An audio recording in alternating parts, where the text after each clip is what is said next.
Setibanya di San Lucas, Dominic berhenti di sebuah pom bensin. Kedatangannya di sana tentu saja menarik perhatian sang pemilik pom bensin bernama Toro, lantaran merasa tak asing dengan mobil yang dibawa oleh Dominic itu. Hecho. Es el carro de Héctor, ¿no? Setelah berkali-kali melihat bodi mobil dan merasa yakin bahwa mobil itu benar milik Hector, Toro pun bertanya pada Dominic hanya untuk memastikan apakah benar mobil itu milik Hector, yaitu salah seorang anggota kartel De La Cruz. Seolah tak peduli dengan kecurigaan Toro, Dominic pun segera meninggalkan kota setelah membayar uang bensin, di mana ia kembali mendatangi lokasi sebelumnya guna menyembunyikan kotak kayu yang dibawanya untuk dimasukkan ke dalam tanah, lalu membakar mobil tersebut menggunakan bensin yang dibelinya, mencoba seminimal mungkin menghilangkan jejak aksinya itu.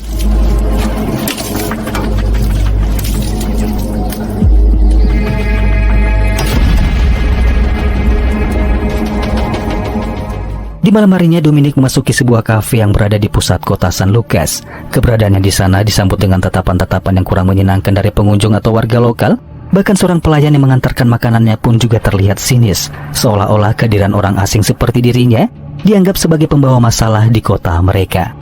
Dominic yang menyadari hal itu mencoba untuk tidak menggubrisnya. Ia tetap fokus menyantap makanan yang terhidang di depannya, karena prinsipnya selama ia tidak diganggu, maka ia pun tidak akan membuat keributan apapun di dalam sana. Tak berapa lama seorang pria lokal bernama Julio mendekati Dominic.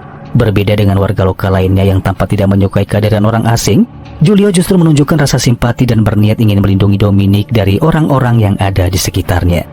Hal ini terlihat dari sikapnya yang berhati-hati dalam memilih kata-kata agar tidak menyinggung perasaan Dominic. Bahkan ia terlihat berusaha keras menunjukkan bahwa dirinya adalah sosok yang baik, meskipun usahanya tersebut hanya disambut dengan dingin oleh Dominic. Passing through San Lucas?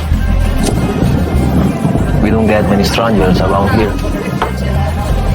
And you are a lady.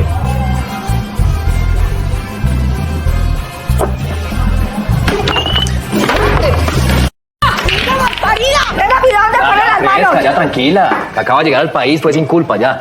Mire a ver si le ponemos sal. Sí, no queremos problemas, ya, fresca. Maybe you should slow down.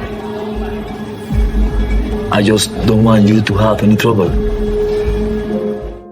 Insiden kecil itu membuat Dominic yang awalnya bersikap dingin, perlahan mulai membuka diri menerima kehadiran Julio yang ada di hadapannya, di mana ia mulai merasakan ada sesuatu yang berbeda, entah itu dari ketampanan Julio atau daya tarik lain yang memikat dari pria tersebut.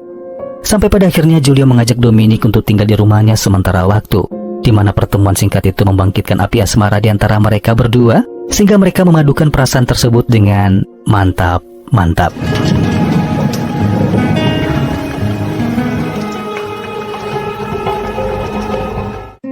Di keesokan paginya, di saat Dominic terbangun dari tidurnya, ia segera bergegas ke kamar mandi untuk membasuh wajahnya, meninggalkan Julio yang tampak masih tertidur lelap di balik selimut hangatnya. Dan saat itulah diketahui bahwa Dominic memiliki sebuah luka jahitan di kepala bagian kirinya, yang entah apa penyebab dari luka tersebut, namun yang pastinya luka itu mengingatkannya pada sebuah insiden traumatis yang ia alami di masa lalu.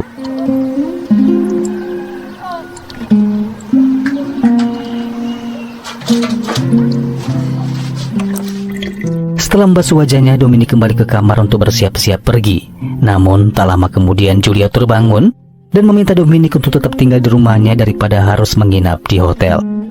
Meski begitu, Dominic menolak permintaan Julio karena ia sudah merencanakan pergi ke kota untuk menyewa sebuah mobil, sehingga ia meminta bantuan Julio untuk mengantarnya ke sana.